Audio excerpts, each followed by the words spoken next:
بسم اللہ الرحمن الرحیم ولا تهنوا ولا تحزنوا وانتم الاعلون ان كنتم مؤمنین وقال تبارک وتعالی قالت الاعراب آمنا قل لم تؤمنوا ولكن قولوا اسلمنا ولما يدخل الايمان في قلوبكم وَإِن تُطِيعُوا اللَّهَ وَرَسُولَهُ لَا يَلِتْكُم مِّنْ أَعْمَالِكُمْ شَيْئًا إِنَّ اللَّهَ غَفُورٌ رَّحِيمٌ وقال عز وجل أَفَتُؤْمِنُونَ بِبَعْضِ الْكِتَابِ وَتَكْفُرُونَ بِبَعْضٍ فَمَا جَزَاءُ مَن يَفْعَلُ ذَلِكَ مِنكُمْ إِلَّا خِزْيٌ فِي الْحَيَاةِ الدُّنْيَا وَيَوْمَ الْقِيَامَةِ يُرَدُّونَ إِلَى أَشَدِّ الْعَذَابِ وَمَا اللَّهُ بِغَافِلٍ عَمَّا تَعْمَلُونَ صدق اللہ العظیم رب اشرح لي صدری ویسر لي امری واحلل عقدۃ من لسانی یفقہوا قولی۔ معزز حاضرین، ڈاکٹر محمد راشد رندھاوا صاحب کی تجویز پر جو یہ ایک خصوصی نشست کا اہتمام ہوا ہے، اس کے ضمن میں آج میں نے مسجد دارالسلام میں یہ عرض کیا تھا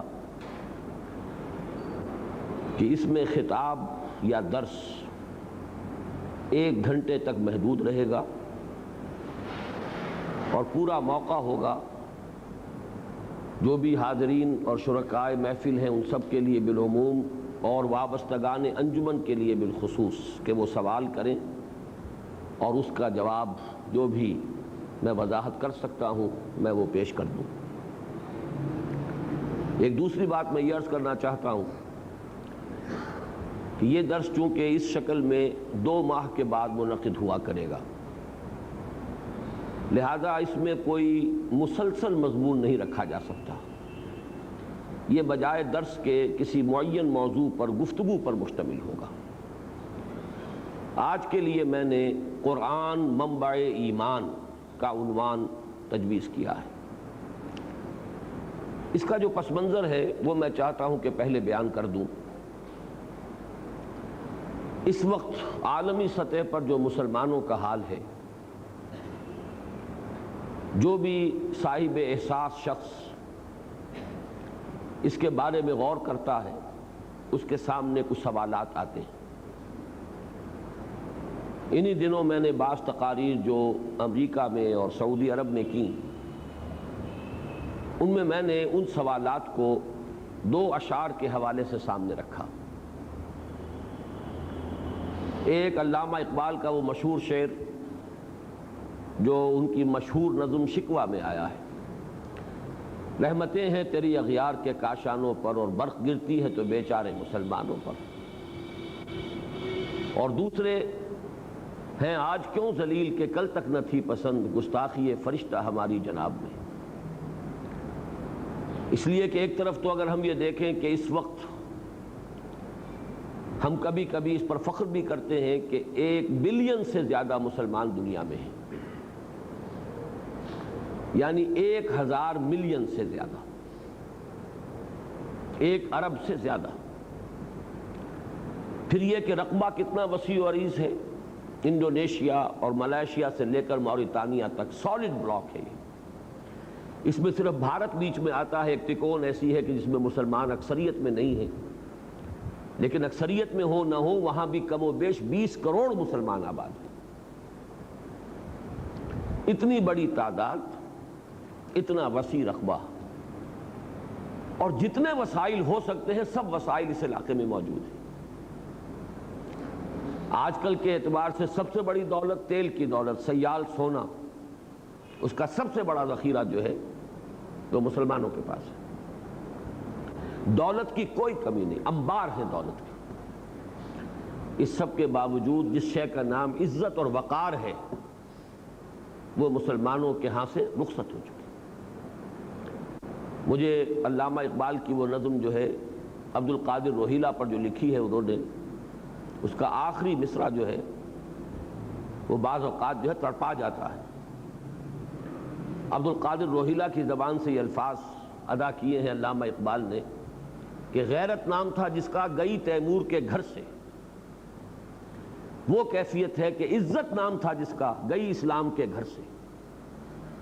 عزت نہیں، وقار نہیں، بین الاقوامی سطح پر کوئی وزن نہیں، بڑے بڑے فیصلے بیٹھ کر لیے جاتے ہیں جن میں پوچھا تک نہیں جاتا۔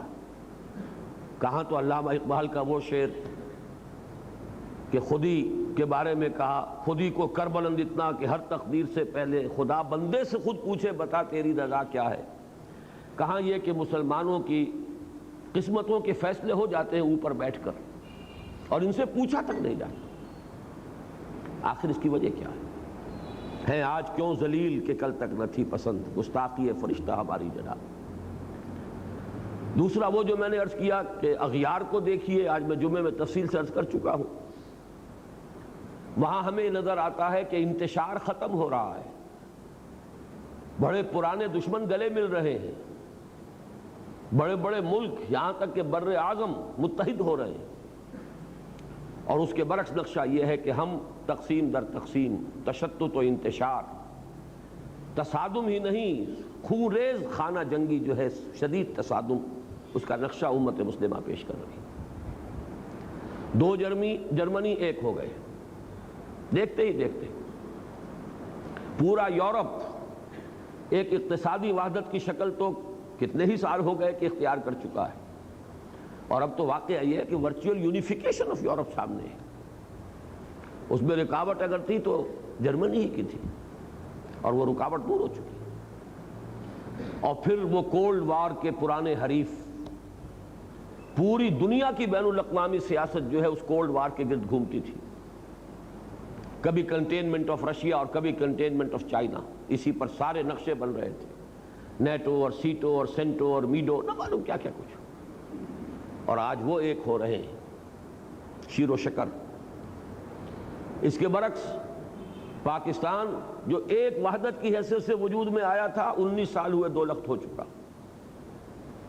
آگے ہر روز بات سننے میں آتی ہے، آج پھر جی ایم سید صاحب کا کہنا ہے، برملا کہنا ہے، ہم تو سندھو دیش بنانے کے قائل ہیں، ہم تمہارے دستور وستور کو نہیں جانتے، ایسے دستور کو صبح بے نور کو میں نہیں مانتا، میں نہیں جانتا، کبھی کہا تھا جالب نے، لیکن آج وہی الفاظ جو ہیں جی ایم سید ادا کر رہا ہے۔ اور لطف یہ ہے کہ آج ان کی پذیرائی ہو رہی ہے، ایگزونریٹ کیا جا رہا ہے۔ کیا ہوگا یہ ڈرامہ دکھائے گا کیا سین، پردہ اٹھنے کی منتظر ہے نگاہ۔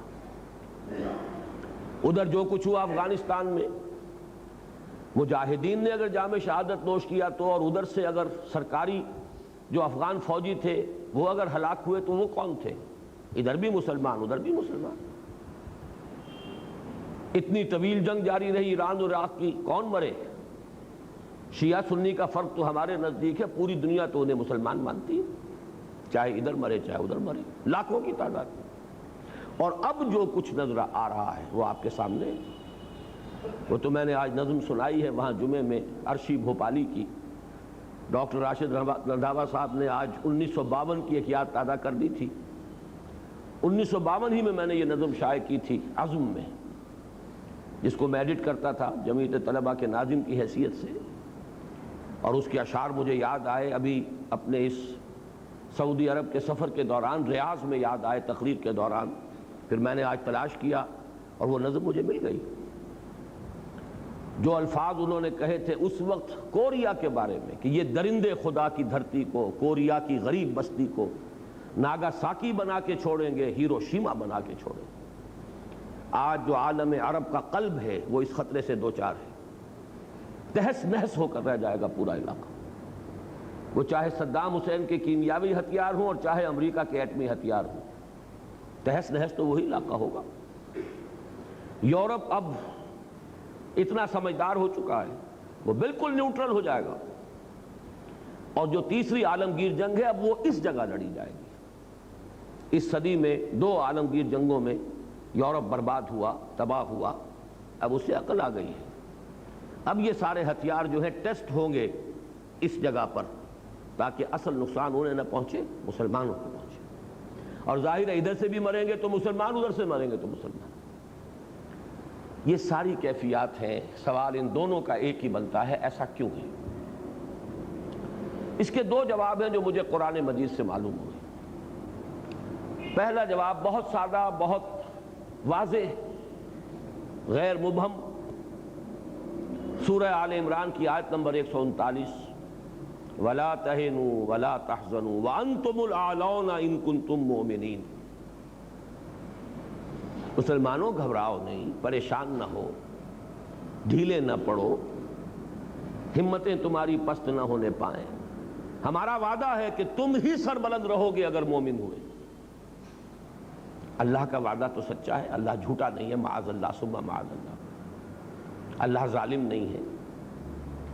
اب اس آیت کو سامنے رکھیے، دو ہی نتیجے نکل سکتے ہیں، یا معاذ اللہ ثم معاذ اللہ یہ کلام جھوٹا ہے، غلط ہے، یا پھر ہم مومن نہیں ہیں۔ مومن ہوں، افراد کی بات نہیں کر رہا، خال خال اس قوم میں اب تک نظر آتے ہیں، وہ کرتے ہیں اشک سحرگاہی سے جو ظالم وضو، ان کی بات نہیں ہے۔ جو اصل ہے حکم الاکثر حکم الکل۔ اگر اکثریت مسلمانوں کی مومن ہوتی تو کیسے ممکن تھا کہ ہم ذلیل ہوتے؟ ہم ذلیل ہیں تو لازم ہے کہ ہم مومن نہیں۔ اس پر ایک سوال پیدا ہوتا ہے کہ مومن نہیں ہیں تو پھر کیا ہیں؟ یہ ایک علمی مسئلہ ہے، میں حل کر دوں پھر میں اصل موضوع کی طرف آؤں گا۔ یہ خیال ذہن میں پیدا ہو سکتا ہے، جب ہم مومن نہیں ہیں تو کیا ہیں؟ کیا کافر ہیں؟ ظاہر ہے کہ کافر تو نہیں ہے، تو پھر کیا منافق ہیں؟ اس سوال کا جواب جو ہے اتنا قطعیت کے ساتھ نہیں دیا جا سکتا جتنا کہ میں نے کیا کافر ہیں کا جواب دے دیا کہ کافر تو نہیں ہے، کیا منافق ہے۔ یہاں تھوڑی سی وضاحت کرنی پڑے گی کہ نفاق کی دو قسمیں ہیں۔ ایک ہے نفاق فی العقیدہ، انسان شعوری طور پر منافق ہو، جان بوجھ کر منافق ہو، دھوکہ دے رہا ہو جبکہ خود جانتا ہو کہ میں مسلمان نہیں، ایسے منافق تو بہرحال ہم نہیں ہیں، اس امت کی عظیم اکثریت ان پر مشتمل نہیں ہے۔ ہاں ایک دوسرا نفاق ہے جو احادیث کی روشنی میں جس کا کہ علماء کرام نے نام رکھا ہے نفاق عملی۔ نفاق عملی میں ہم یقیناً مبتلا ہیں، جس کے لیے دو حدیثیں بارہا میں نے سنائی۔ آیت المنافق ثلاث، منافق کی تین نشانیاں ہیں، اذا حدث کذب واذا وعد اخلف واذا اؤتمن خان۔ جب بات کرے جھوٹ بولے، جب وعدہ کرے خلاف ورزی کرے، جب امین بنایا جائے خیانت کرے۔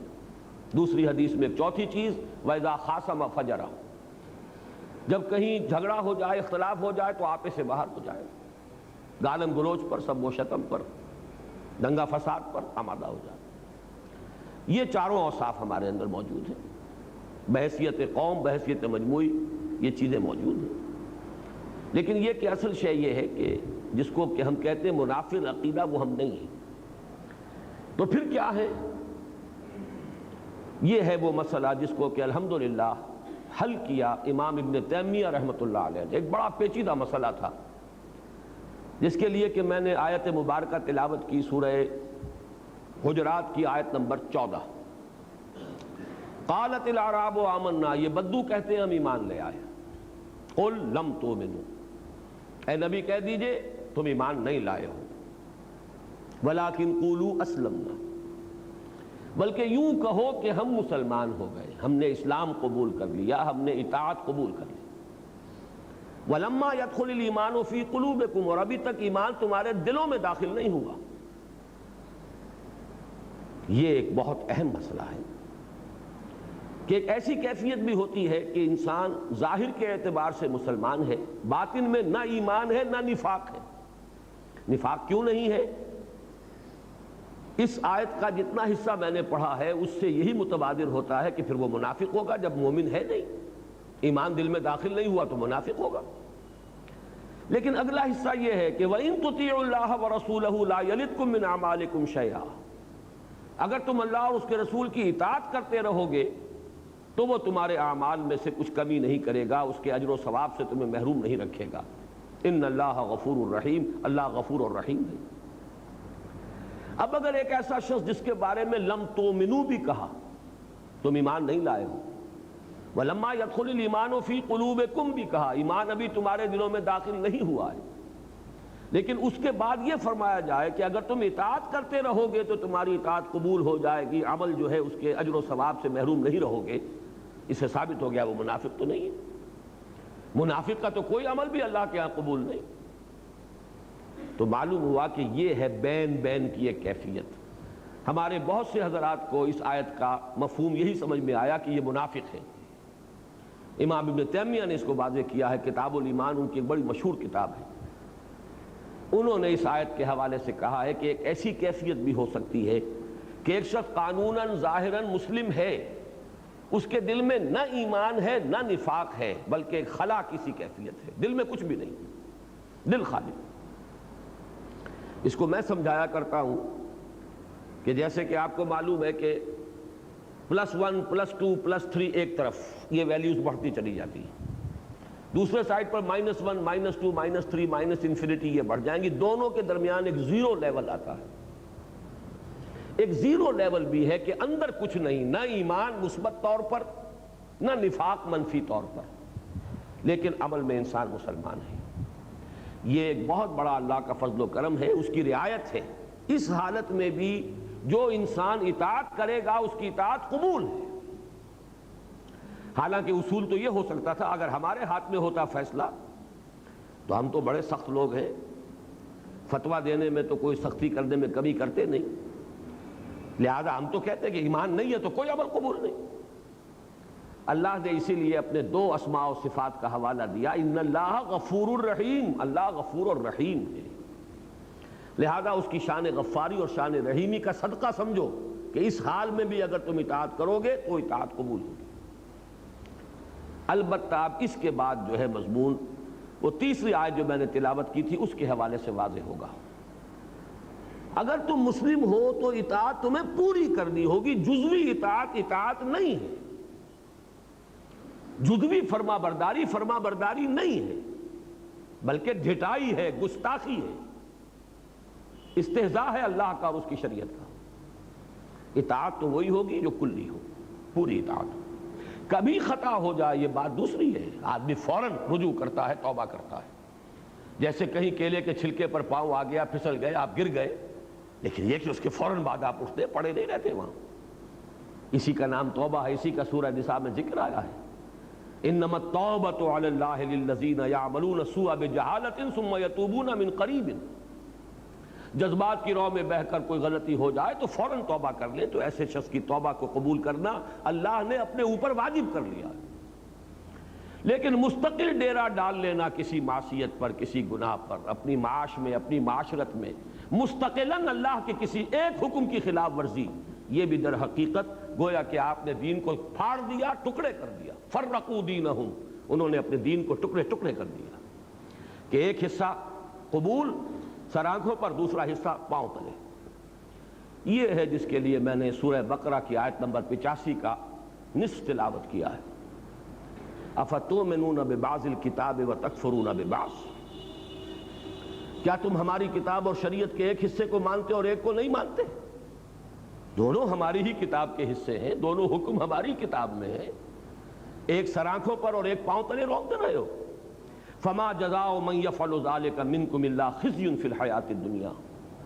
تو جو کوئی بھی تم میں سے یہ طرز عمل اختیار کرے گا کہ دین کا کوئی حکم قبول اور کوئی حکم رد کر دیا جائے، اس کی کوئی سزا اس کے سوا نہیں ہے الا خزي في الحیاۃ الدنیا، کہ دنیا کی زندگی میں انہیں ذلیل و خوار کر دیا جائے. ویوم القیامۃ یردون الی اشد العذاب، اور قیامت کے دن شدید ترین عذاب میں جھونک دیا جائے.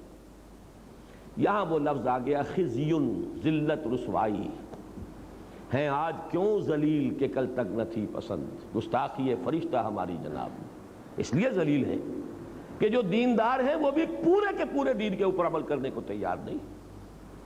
کچھ نے عبادات کا دامن تھام لیا ہے، معاملات میں کورے، معاش میں حرام چل رہی ہے، اپنی معیشت میں، اپنی معاشرت کے اندر شریعت کے سری احکام جو ہے ان کو توڑا جا رہا ہے.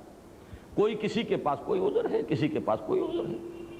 لیکن یہ جو ہم نے دین کے حصے بکھرے کر لیے، یہ ہے الا خزی فی الحیات الدنیا، دنیا کی زندگی میں ذلت اور رسوائی اور خاری، یہ نتیجہ ہے اس کا.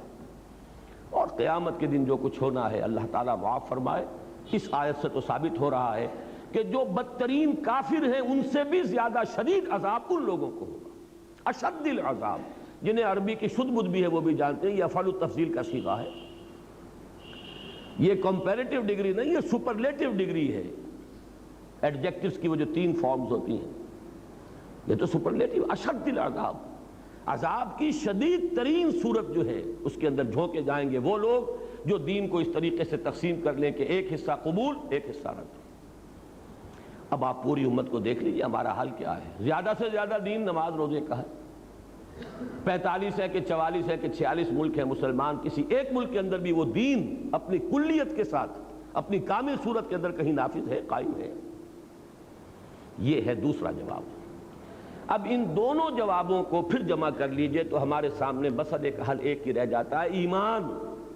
لاؤ کہیں سے وہ ایمان، وہی آب نشاط انگیز۔ علامہ اقبال نے اس کو کہا تھا نا، اصل نامحکمی دل کی، یہ ہے اصل میں وہی دیری نہ بیماری، وہی نامحکمی دل کی، علاج اس کا وہی آب نشاط انگیز ہے ساقی۔ یہ نامحکمی دل کی، اور جس کو کہا ہے کہ یقین پیدا کرے ناداں، یقین سے ہاتھ آتی ہے وہ درویشی کہ جس کے سامنے جھکتی ہے فغفوری۔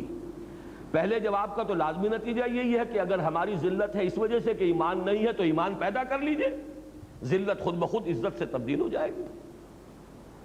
اور دوسرے جواب کا بھی اصل میں منطقی طور پر تجزیہ کر لیجئے، کل دین پر عمل اس حقیقی ایمان، یقین والے ایمان کے بغیر ممکن ہی نہیں۔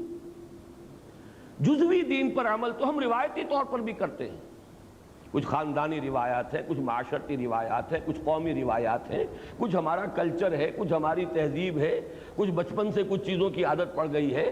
یہ جزوی جو ہے عمل وہ در حقیقت دین پر عمل نہیں ہے، بلکہ یہ ہمارا کلچر ہے، ہماری ایک تہذیب ہے، ہمارا ایک تمدن ہے، ہماری کوئی روایات ہیں۔ کل دین پر عمل کرنے کے لیے وہ یقین والا ایمان درکار ہے، وہ ہوگا تو پھر کل کے کل دین پر عمل ہوگا، اور جب تک وہ نہیں ہوگا یہ ذلت اور رسوائی سے نجات پانا ممکن نہیں۔ لہذا اب تک جو میں نے گفتگو کی ہے وہ ذرا پھیلی ہے، لیکن پھر ایک نقطے کے اوپر سمٹ آئی ہے کہ اصل شے جو درکار ہے وہ ایمان ہے، وہی آب نشاط انگیز، وہی یقین والا ایمان، وہی قلبی ایک یقین و اذعان کی کیفیت، جس کو کہ انگریزی کے الفاظ میں اگر میں ادا کروں بہت سے حضرات زیادہ سمجھ سکیں گے کہ ایک ہے ریشیل کریڈ، ایک ہے پرسنل کنوکشن، زمین و آسمان کا فرق ہے۔ ز عشق تاب صبوری 1000 فرسنگست۔ ریشیل کریڈ تو اس لیے ہے کہ کسی خاص طبقے میں آپ پیدا ہوئے، ایک نسل سے ہیں، جو اس نسل کے لوگ مان رہے ہیں آپ بھی مان رہے ہیں۔ اور پرسنل کنوکشن ہوتا ہے جبکہ آپ کنونسڈ ہو کہ یہ حق ہے، وہ پرسنل کنوکشن والا جس کو یقین کہا گیا، کلا لو تعلمون علم الیقین، وہ علم یقین تو یہاں حاصل ہونا چاہیے، عین الیقین تو آخرت میں حاصل ہوگا۔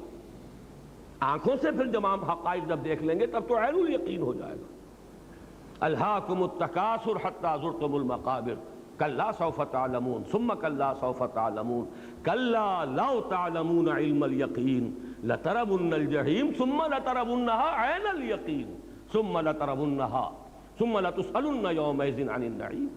جب تک وہ علم الیقین حاصل نہ ہو دنیا میں تو ہماری حالت درست نہیں ہو سکتی۔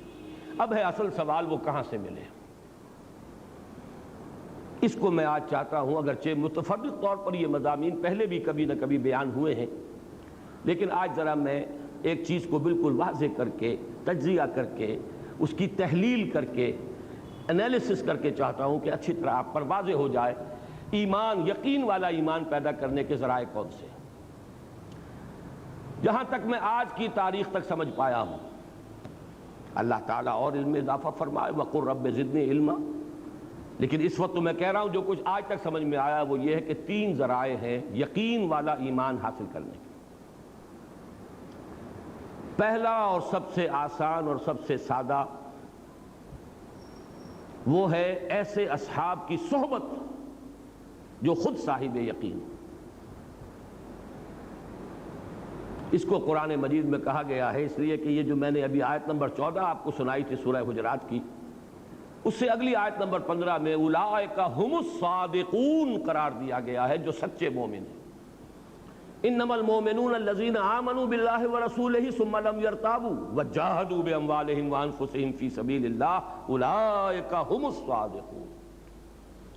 اور سورہ توبہ میں فرمایا یا ایھا الذین آمنوا کونوا مع الصادقین، اہل ایمان ایسے سچوں کی صحبت اختیار کرو۔ ان کے قریب رہو، ان کے پاس رہو، ان کی صحبت سے فیض اٹھاؤ۔ یہ بالکل سادہ اور آسان ترین طریقہ ہے، اور اس کا کیا انالیسس کیجئے، اس کا کیا ہے موڈس آپرینڈائی، کیا ہے، کیسے ہوتا ہے؟ سیدھا سا فینومینن ہے، فزیکل فینومینن ہے۔ آگ کی بھٹی کے آگے بیٹھیے، حرارت آپ تک پہنچ جائے گی۔ برف کی سل کے قریب ہوں گے، ٹھنڈ آپ تک آ جائے گی۔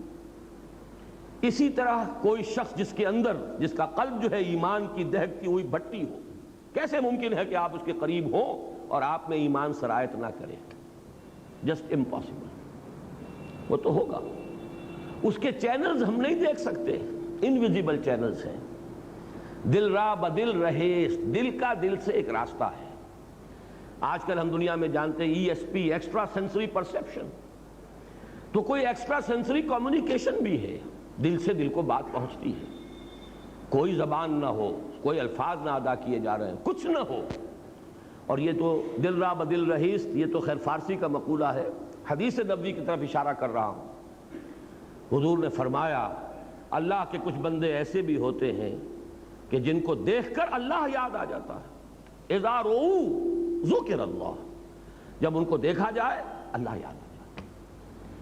میں نے اس مرتبہ، پہلی مرتبہ ریاض میں اپنی گفتگو میں یہ بات عرض کی کہ میں حیران تھا، قرآن مجید میں مجھے یہ تو نظر آیا کہ کائنات کا ذرہ ذرہ اللہ کی نشانی ہے، آسمان، زمین، سورج، چاند، ہواؤں کا چلنا، ان فی خلق السماوات والارض واختلاف اللیل والنہار والفلک التي تجری فی البحر بما ينفع الناس وما انزل اللہ من السماء من ماء فاحیا به الارض بعد موتها وبث فيها من دابة وتصریف الرياح والسحاب المسخر بین السماء والارض لآیات لقوم یعقلون۔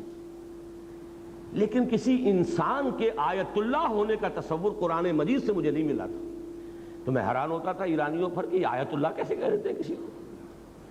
لیکن پھر میرا ذہن منتقل ہوا، وہ جنہیں آیت اللہ کہتے ہیں وہ آیت اللہ ہے یا نہیں، اس سے علیحدہ بحث ہے، وہ معاملہ علیحدہ ہے، لیکن آیت اللہ ہو سکتا ہے۔ جب حدیث کہہ رہی ہے نشانی کا کام یہی تو ہے کہ اس کو دیکھ کر کوئی اور یاد آ جائے، یہی تو نشانی کا فنکشن ہے۔ اذا رؤوا ذکر اللہ، جب ان کو دیکھا جائے تو اللہ یاد آ جائے۔ تو یہ لوگ، اور یہ ذہن میں رکھیے وعدہ ہے، یہ حضور صلی اللہ علیہ وسلم کی دی ہوئی خبر ہے، لا تزال فی امتی طائفۃ قائمین علی الحق، دنیا ایسے لوگوں سے خالی کبھی نہیں ہوگی۔ تو آسان ترین راستہ تو یہ ہے، ان کی صحبت، ان کا قرب، اور اس کو اس اعتبار سے بھی نوٹ کر لیجئے، صحابہ کرام کے ایمان کو جو تمام اہل ایمان کے ایمان سے افضل سمجھا جاتا ہے، تو اگرچہ دو اگلے چینلز جو میں بیان کروں گا وہ بھی ان کو حاصل تھے، اس سے بھی انہوں نے ایمان حاصل کیا ہے، کسب کیا ہے، لیکن یہ کہ ان کی خصوصی فضیلت اسی بنیاد پر ہے کہ وہ جو سب سے زیادہ دہکتی ہوئی بھٹی تھی ایمان کی، ایمان مجسم محمد الرسول اللہ صلی اللہ علیہ وسلم، ان کی صحبت انہیں حاصل ہوئی، لہذا ان کے اس قرب سے اور ان کے ان صحبت سے جو ایمان انہیں حاصل ہوا ہے وہ کسی بھی غیر صحابی کو، صحابہ کے بعد کے دور کے کسی بڑے سے بڑے ولی کو بھی وہ ایمان حاصل نہیں ہو سکتا۔ اور یہ اہل سنت کا مجمع علیہ عقیدہ ہے کہ ادنا سے ادنا صحابی کا ایمان بعد میں بڑے سے بڑے ولی، اللہ کے بڑے سے بڑے یعنی قریب قرب رکھنے والے بندے کے ایمان سے بھی افضل ہے۔ ایک ذریعہ تو یہ ہے، لیکن انالیسس کیجئے تو یہاں ایک سوال باقی رہ جاتا ہے، ایسے صاحب یقین جو صرف صاحب یقین نہیں، صاحب مجاہدہ اور صاحب جہاد بھی ہوں، اس لیے کہ ڈیفینیشن وہی رکھی ہے سامنے، صرف وہ نہیں کہ جو صرف مراقبے ہی کرتے رہ جائیں ساری عمر، بلکہ وہ وجاہدوا فی سبیل اللہ باموالہم وانفسہم، وہ ایمان ہے حقیقی ایمان۔ انما المؤمنون الذین آمنوا باللہ ورسولہ ثم لم یرتابوا وجاہدوا باموالہم وانفسہم فی سبیل اللہ اولئک ھم الصادقون۔ ایسے صادق مل جائیں، ان کی صحبت اختیار کر لی جائے، ایمان حاصل ہو جائے گا، بڑا ہی آسان نسخہ ہے، لیکن خود وہ کہاں سے آئیں گے؟ نبوت کا دروازہ تو بند ہو چکا، اب ان کو بھی تو پیدا کرنا ہوگا کہیں اسی دنیا میں، لہذا یہ بات تو ظاہر ہو گئی کہ اگر وہ مل جائے تو بڑی آسانی حاصل ہو جائے گی، ان سے ایمان حاصل کیا جا سکتا ہے، ان کے قرب سے، ان کی صحبت سے، وہ خود کہاں سے آئیں گے؟ اس سوال کو باقی رکھیے ذہن میں، وہ آگے حل ہوگا۔ دوسرا ذریعہ ایمان کا وہ ہے عمل. اس کو میں نے کئی مرتبہ واضح کیا ہے. یہ ایک دو طرفہ پروسیس ہے, دو طرفہ عمل ہے. ایمان سے عمل پیدا ہوتا ہے, عمل سے ایمان میں اضافہ ہوتا ہے. ایمان کا اضافہ پھر عمل کے اندر اضافے کا ذریعہ بنتا ہے, اور عمل کا یہ مزید اضافہ پھر ایمان میں اضافہ کرتا ہے. اس کو پیچ کی مثال سمجھیے کہ پیچ ہر چکر کے ساتھ آگے بڑھے گا, یا اگر واپس کھینچ رہے تو ہر چکر کے ساتھ ادھر آ جائے گا. اسی طریقے سے ایک لفظ آپ استعمال کرتے ہیں انگریزی میں, وشس سرکل. وشس سرکل جو ہے وہ سمی دائرہ ہے. آپ نے ایک کام برا کیا, اس کے نتیجے میں ایک برائی پیدا ہوئی, اس نے اور برائی کو جنم دیا, پھر اس سے اور برائی بڑھ گئی, اس سے پھر اور برائی جو ہے پیدا ہوئی. یہ تو وشس سرکل چل رہا ہے. اور اس کا کانورس, اس کا برعکس بھی ہو سکتا ہے. ایک بہت ہی صحت بخش, بہت ہی صحیح, بہت ہی عمدہ, مفید چکر. وہ کیا ہے؟ ایمان کی اگر تھوڑی سی پونجی ہے, اس کو لے کر عمل شروع کر دیجئے, عمل بڑھے گا. اسی کو کہا گیا زادتہم ایمان ما زادہم الا ایمانا و تسلیما. ایمان بڑھتا ہے. اللہ کی راہ میں جہاد کیجئے, اللہ کی راہ میں انفاق کیجئے, نیک عمل کیجئے, ایمان بڑھے گا. جب ایمان بڑھے گا اب آپ کے انفاق اور جہاد میں اور اضافہ ہو جائے گا, اب اس سے آپ کا ایمان اور بڑھے گا. یہ ہے وہ سرکل جس سے کہ آپ دائرے کے اندر جیسے کہ وہ گول سیڑھیاں ہوتی ہیں, آپ اوپر چڑھتے چلے جائیں گے. یہ ہے ایمان بذریعہ عمل. اور میں آج جو منتخب نصاب میں ہمارا سورہ حجرات کا سبق ہے, آخری آیات کا, اس کے حوالے سے اس نقطے کو واضح کرنا چاہتا ہوں. یہی وجہ ہے کہ سورہ حجرات کی جو لاسٹ بٹ ون آیا ہے, پہلی آخری سے پہلی, اس میں اس حقیقت کو کھولا گیا. اگر تم اسلام لے آئے ہو, چاہے ابھی ایمان تمہارے دلوں میں داخل نہیں ہوا, لیکن اگر تم اطاعت کرو گے تو ایمان حاصل ہو جائے گا. اسی لیے فرمایا گیا ہے یمنون علیک ان اسلموا, اے نبی یہ آپ پر احسان دھر رہے ہیں کہ ہم اسلام لے آئے.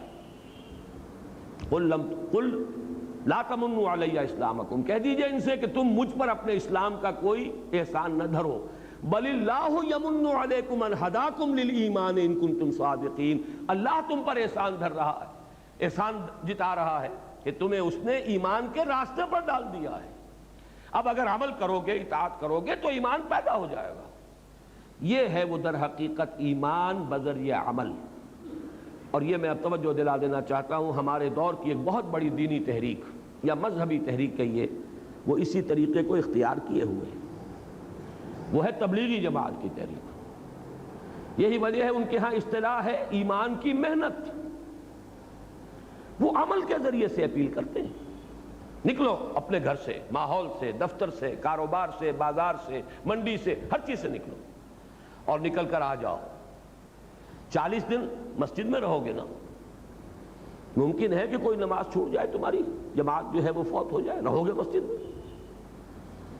وہاں کیا غلط حرکت کرو گے؟ ٹیلی ویژن نہیں, کوئی اور غلط جو ہے, کوئی داعیات وہاں موجود نہیں. یہ جو 40 دن کی مشق وہ کرا دیتے ہیں, واقعہ یہ ہے کہ اس سے یقیناً اس سے ایمان پیدا ہوتا ہے. میں اس کا قائل ہوں, اور یہ نہ سمجھیے کہ آج کہہ رہا ہوں. یہ تو جو میرا کتابچہ اسلام کی نشرت ثانیہ سن 67 کی تحریر, اسی میں اس قرآن اکیڈمی کا نقشہ ہے جو جس وہ اس وقت اللہ کے فضل و کرم سے بنی ہوئی اور ہم اس میں بیٹھے ہوئے ہیں. وہ سارا تذکرہ اسی میں, وہی اس انجمن کا مینیفیسٹو ہے, اس میں نے اس کو تسلیم کیا. عوامی سطح پر غیر علمی انداز میں ایک جذباتی اپیل کے ساتھ اور عمل کے ذریعے سے ایمان اس تحریک کے ذریعے پیدا ہو رہا ہے. فرق صرف یہ ہے کہ انٹلیکچوئل طبقہ اس سے متاثر نہیں ہوتا. آپ کنفیوز نہ کیجئے, انٹلیکچوئل اور ہے, پڑھا لکھا اور ہے. ہر پڑھا لکھا آدمی انٹلیکچوئل نہیں ہوتا, اور جاہل ہوتے ہیں بڑے بڑے انٹلیکچوئلز, جس کو کہ آپ کہیں جاہل وہ عالم نہیں ہے, وہ بڑے انٹلیکچوئل ہوتے ہیں. یہ ساخت ہے ایک مزاج کی. ایک وہ لوگ ہیں جن کی شخصیتوں میں عقل کو اولیت حاصل ہے. ان سے جب تک آپ دلیل اور برہان سے بات نہیں کریں گے وہ آپ کی بات سنیں گے. ایک وہ ہے کہ جو جذباتی انداز میں بھی متاثر ہو جاتے ہیں. وہ پی ایچ ڈی بھی ہو سکتے ہیں, double triple P H Ds ہو سکتے ہیں, اس لیے کہ وہ تو پی ایچ ڈی تو اصل میں خاص شعبے کے اندر 8-7 سال رگڑے کھاتے رہیے اور ڈگری لے آئیے. وہ در حقیقت اس کی علامت نہیں ہے کہ وہ شخص انٹلیکچوئل ہے. پڑھا لکھا ہونا اور ہے، اور واقعتاً جس کو آپ کہیں انٹیلیجنسیا میں سے ہونا، انٹلیکچوئل ہونا، وہ دوسری بات ہے. اور آپ کو مل جائیں گے ایسے لوگ کہ جو دستخط کرتے نہ کر سکتے ہوں اور صرف وہ انگوٹھا لگاتے ہوں، لیکن بات ایسی کریں گے منطقی کہ بڑے سے بڑے پڑھے لکھے لوگوں کو ان کے نیچے سے زمین کھسکا دیں گے. یہ اصل میں دو کیٹیگریز علیحدہ ہیں. ایک وہ جو ایموشنل سیٹ اپ کے ہیں، ان کا بلڈ اپ جو ہے نفسیاتی وہ ایموشنل ہے. ایک وہ جو ریشنل ہے، بنیادی طور پر ریشنل لوگ متاثر نہیں ہوں گے. اور یہ جو انٹلیکچوئل مائنورٹی ہے، یہ ہے اصل شے معاشرے کے اندر ایفیکٹو. یہ ہے اس لیے کہ یہ برین ٹرسٹ ہے سوسائٹی کا. اگر یہ کنورٹ نہیں ہوگا تو معاشرہ ایز اے ہول کبھی کنورٹ نہیں ہوگا، چاہے عوامی سطح پر ایموشنل انداز میں آپ کتنے ہی لوگوں کو کنورٹ کر لیں. یہ صغرا کبرا ہے میرا. میں نے جماعت اسلامی سے علیحدگی کے بعد 2 سال تبلیغی جماعت کے نہایت قریب ہو کر گزارے تھے، یہ طے کرنے کے لیے کہ آیا میں اپنے لیے بھی اپنی دینی دلچسپی جو بھی ہے اس کی تسکین میں اسی میں کام کرتے ہوئے حاصل کروں. لیکن بالآخر فیصلہ جو میں نے کیا ہے وہ علی وجہ البصیرت کیا ہے، اور وہ یہ ہے کہ اس تحریک کا یہ جو اثر کا حلقہ ہے وہ محدود ہے. پھر اس کے سامنے انقلاب ہے ہی نہیں، نظام کی تنفیذ ہے ہی نہیں. ایک محدود جگہ پر صرف دعوت و تبلیغ کے درجے کے اندر نیکی کا پرچار تو ہو رہا ہے، لیکن یہ کہ اس سے آگے کی کوئی منزل ان کے سامنے نہیں. بہرحال میں اس وقت جو بحث کر رہا تھا وہ صرف اس اعتبار سے کہ ایک ایمان عمل کے ذریعے بھی پیدا ہو سکتا ہے. لیکن 2 باتیں یہاں پر بھی نوٹ کر لیجئے. ایک تو یہ کہ اس کے لیے کوئی نہ کوئی انیشل پونجی تو چاہیے نا، کہ آپ عمل کا کچھ آغاز کر سکیں، خواہ ایموشنل اندازے میں کریں. اور ثانیاً یہ کہ اس سے جو ایمان پیدا ہوتا ہے، میں ایک نئی اصطلاح استعمال کر رہا ہوں، ایک ہے شعوری ایمان اور ایک ہے غیر شعوری ایمان. شعوری ایمان جسے کہا جائے وہ اس راستے سے پیدا نہیں ہوتا. ایک غیر شعوری یقین کی کیفیت تو پیدا ہو جاتی ہے. وہ شے کہ جس کے لیے سورہ یوسف کی آیت کا حوالہ میں دوں گا کہ حضور سے فرمایا گیا قُلْ هَٰذِهِ سَبِيلِي أَدْعُو إِلَى اللَّهِ عَلَىٰ بَصِيرَةٍ أَنَا وَمَنِ اتَّبَعَنِي. اے نبی کہہ دیجئے یہ میرا راستہ ہے، میں اللہ کی طرف بلا رہا ہوں، لیکن کس کیفیت میں بلا رہا ہوں؟ عَلَىٰ بَصِيرَةٍ أَنَا، عَلَىٰ وَجْهِ الْبَصِيرَةِ بلا رہا ہوں. یہ کوئی بلائنڈ فیتھ نہیں ہے میرا. وَمَنِ اتَّبَعَنِي، اور جو میرا اتباع کر رہے ہیں وہ بھی یہ کوئی بلائنڈ فالوورز نہیں ہے میرے، عَلَىٰ وَجْهِ الْبَصِيرَةِ اتباع کر رہے ہیں. یہ جو عَلَىٰ وَجْهِ الْبَصِيرَةِ ماننا ہے اللہ کو اور آخرت کو اور نبوت کو اور رسالت کو اور قرآن کو، یہ بالکل اور شے ہے. اور یہ کہ ایک غیر شعوری طور پر چاہے یقین کی کیفیت پیدا ہو جائے، لیکن یہ کہ اس کا درجہ وہ کبھی نہیں ہوگا جو ایک شعوری ایمان کا ہوتا ہے. لہذا ان 2 لیمیٹیشنز کے بعد اب آئیے تیسرا اور آخری اور جو اصل منبع ہے قرآن ایمان کا، اور وہ ہے قرآن. قرآن میں غوطہ زنی، قرآن سے ہم کلامی. صرف تلاوت نہیں، تلاوت سے بھی غیر شعوری ایمان پیدا ہوگا، محض تلاوت سے بھی، کیونکہ وہ بھی ایک عمل ہے. جیسے آپ عمل کر رہے ہیں، کوئی اور دین کا کام کر رہے ہیں، کوئی نماز پڑھ رہے ہیں، ذکر کر رہے ہیں، تو سب سے بڑا ذکر قرآن ہے. لہذا یہ بھی ایک عمل ہے. لیکن وہ شعوری ایمان پیدا کرنے کے لیے جو اصل درکار ہے، آج کے دور میں تو سب سے بڑی ضرورت اس کی ہے. آج کا دور ریشنلزم کا دور ہے. لہذا یہاں تو اصل میں اس ایمان کی ضرورت ہے، عَلَىٰ بَصِيرَةٍ أَنَا وَمَنِ اتَّبَعَنِي والا ایمان. اور اس کے لیے قرآن کے ساتھ ایک کمیونیکیشن، قرآن کے ساتھ براہ راست مکالمہ، قرآن کے ساتھ براہ راست مخاطبہ، قرآن مجید کے ساتھ ایک ایسی کیفیت بقول علامہ اقبال کہ وہ آپ کے قلب پر براہ راست نازل ہو رہا ہو. یہ کیفیت ہے کہ جو ایمان، اور ایمان بھی شعوری ایمان پیدا کرنے کا ذریعہ ہے. یہاں میں حوالہ دوں گا علامہ اقبال کے اس شعر کا بھی کہ تیرے ضمیر پہ جب تک نہ ہو نزول کتاب، گرہ کشا ہے ناراضی نہ صاحب کشاف. آپ قرآن پڑھیں ترجمے کے ساتھ، یہ آپ کو کچھ معلومات دے دے گا. ترجمہ آپ کو موو نہیں کر سکتا، ترجمہ آپ کو انسپائر نہیں کر سکتا، ترجمہ آپ کے اندر آگ نہیں پیدا کر سکتا، حرارت نہیں پیدا کر سکتا. ترجمہ تو در حقیقت کچھ کنٹینٹ جو ہے اس کا، کچھ معنی اس کے آپ کو مل جائیں گے، معلومات حاصل ہو جائیں گی. رہی تفسیریں، واقعہ یہ ہے کہ بڑا خوبصورت مصرع کہہ دیا ہے، گرہ کشا ہے نہ رازی نہ صاحب کشاف۔ اب اس سے اوپر کی تو کوئی حدیث، کوئی تفسیر ہو ہی نہیں سکتی۔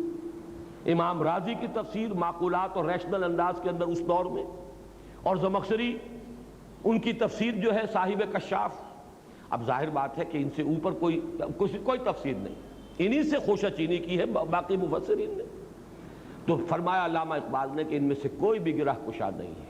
تیرے ضمیر پہ جب تک نہ ہو نزول کتاب، جب تک کہ قرآن خود تمہارے دل پر اترے نہ، یہ کیسے ہوگا؟ اس کو میں چاہتا ہوں آج کہ ذرا آپ 2 اور 2 4 کی طرح سمجھ لیجئے، یہ بھی کہ اس کے لیے لازم کیا ہے، کیا طریقہ ہے، کیا میتھوڈولوجی ہے، اور یہ کہ پھر یہ کیسے، اس کا فینومینن کیا ہے، یہ کیسے یہ عمل کرتا ہے، اس کا جو طریقہ کار ہے وہ کیا ہے۔ پہلی بات تو اس کے ضمن میں یہ ایک جملہ کفایت کرے گا، کم سے کم اتنی عربی سے واقفیت کہ ترجمے کا حجاب ہٹ جائے، لینگویج بیریئر نہ رہے۔ ترجمہ حجاب ہے آپ کے اور قرآن کے درمیان، یہ حجاب اٹھ جائے، براہ راست ہم کلام ہو۔ مجھے عبداللہ ابن مبارک رحمہ اللہ کا قول یاد آ گیا، میں نے بارہا بیان کیا ہے، بہت سے حضرات کے علم میں ہوگا، یہ تابع تابعین کے دور کی شخصیت ہیں، بڑے درویش، بزرگ اور مجاہد۔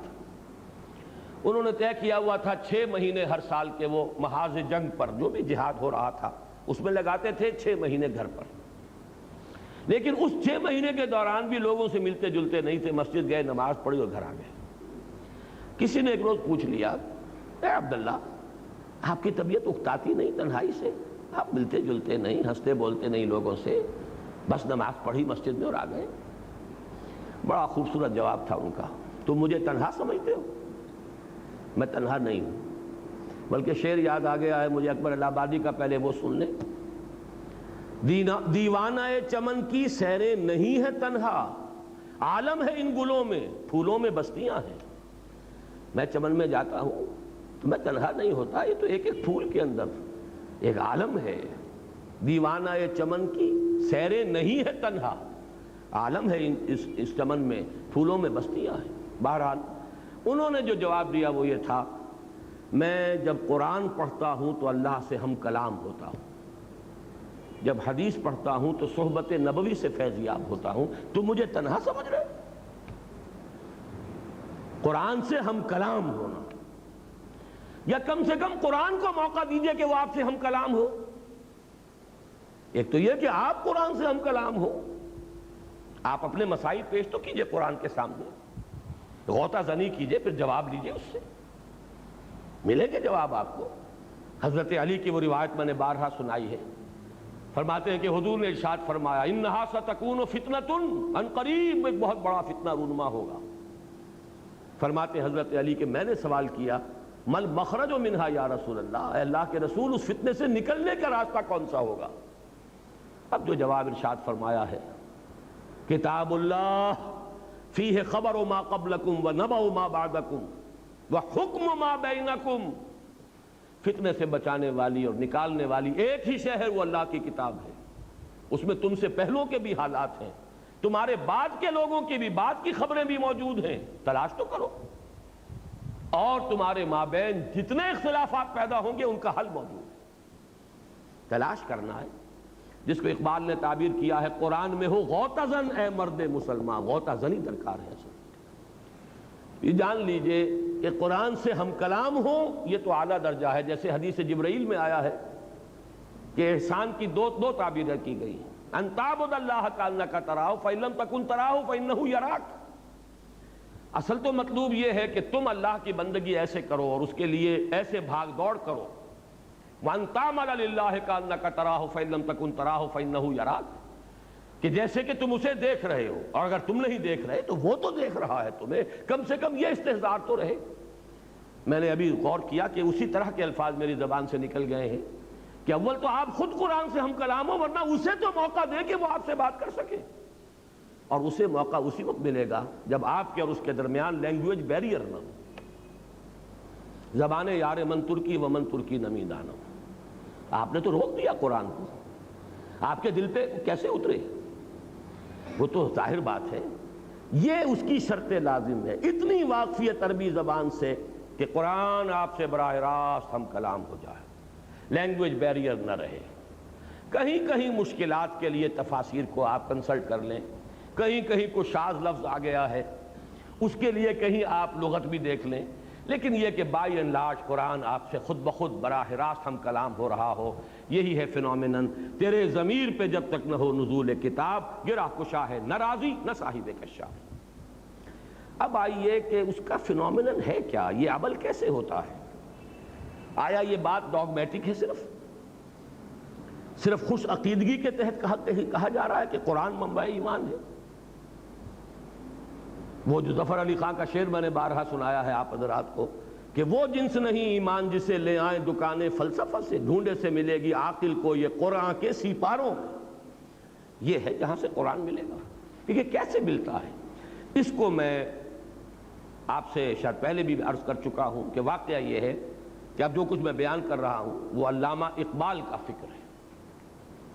علامہ اقبال نے اپنے لیکچرز میں بڑا 2 اور 2 4 کی طرح انالائز کیا ہے۔ اس کا جو مقدمہ ہے وہ پہلے سمجھ لیجئے۔ مقدمہ قائم کیا انہوں نے کہ یقین پیدا ہوتا ہے تجربے سے، جب تک آپ کا ذاتی تجربہ نہ ہو یقین پیدا نہیں ہوگا۔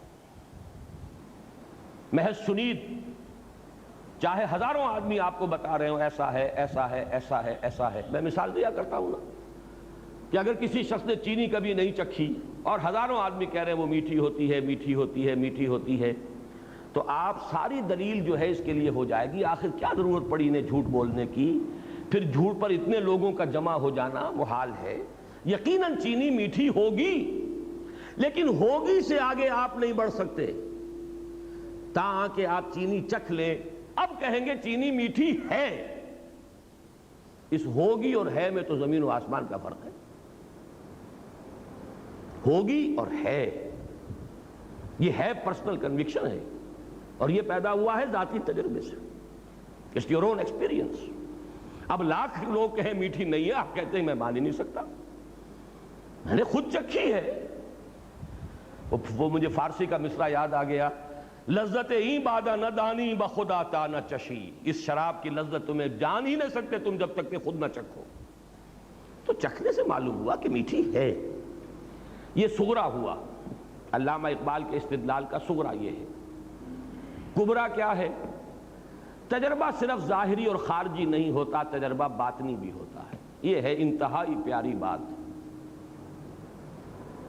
یوں سمجھیے کہ آب زر سے لکھے جانے والی بات، سونے میں تولی جانے والی بات، بس یہاں سے اب وہ جو تجربہ ہے خارجی تجربہ جس پر میٹیریلزم اور امپیریسزم اور یہ تمام جتنے ازم ہیں جو کہ مادیت کے اوپر مبنی ہے، ان کا راستہ جدا ہو جاتا ہے جب وہ صرف تجربے کو محدود کرتے ہیں۔ تجربہ خارجی ایکسٹرنل سینس آرگنز کے ذریعے سے جو کچھ ہمیں ایکسپیرینس حاصل ہوا اس پر یقین ہوتا چلا جا رہا۔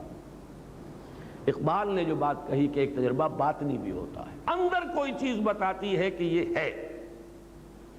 یہ ہے اصل شے۔ قرآن کو آپ پڑھیں اور آپ کے اندر سے کوئی شے بتائے کہ یہ صحیح ہے، یہ بات ٹھیک ہے۔ دیکھنا تقریر کی لذت کہ جو اس نے کہا میں نے یہ جانا کہ گویا یہی میرے دل میں ہے، یہ ہے وہ شے۔ میں اس کا اور مزید وضاحت کروں گا، وہ دل کس شے کا نام ہے۔ ابھی یہاں تک صرف سمجھ لیجئے بات کو کہ اقبال کا فلسفہ ان 2 دلیلوں پر ہے۔ یقین کے لیے تجربہ ضروری ہے، لیکن تجربہ صرف ظاہری نہیں اور خارجی نہیں ہوتا، تجربہ باطنی بھی ہوتا ہے۔ آپ کا اندر بتاتا ہے آپ کو کہ یوں ہے۔ یہ جو شے ہے قرآن کو پڑھتے ہوئے جب قرآن آپ سے ہم کلام ہو، اگر آپ کو اندر سے گواہی ملے کہ یہ صحیح ہے، وہ ہے وہ باطنی تجربہ جس کو ہم یوں کہہ سکتے ہیں کہ کوئی سمپیتھیٹک وائبریشن آپ میں پیدا ہوئی ہے۔ قرآن نے آپ کے شخصیت کے کسی باطنی تار کو چھیڑا ہے۔ یہ الفاظ زبان پر آئے ہیں تو مجھے ماہر صاحب کا شعر یاد آ گیا، ایسے کچھ تار بھی ہیں ساز حقیقت میں نہاں، چھو سکے گا نہ جنہیں زخم و مضراب حواس۔ یہ حواس جو ہیں ہمارے، جو ایکسٹرنل سینس آرگنز ہیں، بعض حقیقت کے تار ایسے بھی ہیں جن کو یہ حواس نہیں چھو سکتے، یہ کچھ اور شے انہیں چھوتی ہے، انہیں حرکت میں لاتی ہے، اس سے نغمہ نکلتا ہے۔ وہ جو ہے ایسے کچھ تار بھی ہیں ساز حقیقت میں نہا چھو سکے گا نہ جنہیں زخمہ و مضراب حواس، وہ تار ہیں جس کو اب میں تجزیہ کر کے بتا رہا ہوں وہ شے کیا ہے۔ وہ ہے آپ کی وہ روح جس نے آپ کو انسان بنایا ہے، وہ روح ملکوتی، وہ ڈیوائن سپارک، وہ آپ کا روحانی وجود جس کا منبع، جس کا مسکن دل، یہ ہے جس کا احساس ہے، احساس باطنی ہے، یہ روح دیکھتی بھی ہے۔ قرآن مجید کہتا ہے نا فَإِنَّهَا لَا تَعْمَى الْأَبْصَارُ وَلَكِنْ تَعْمَى الْقُلُوبُ الَّتِي فِي الصُّدُورِ، آنکھیں اندھی نہیں ہوئی تھی ابو جہل کی اور ابو لہب کی، دل اندھا ہو گیا تھا۔ یہ دل کا اندھا ہونا کیا ہے؟ دل دیکھتا ہے یعنی روح دیکھتی ہے، دل سنتا ہے یعنی روح سنتی ہے، اور دل کا احساس ہے، پرسپشن ہے دل کی، وہ ہے در حقیقت وہ جو اس کا انٹرنل، اس کا تجربہ ہے۔ آپ کا دل گواہی دیتا ہے، یعنی آپ کی روح وجد میں آتی ہے قرآن کو پڑھ کر۔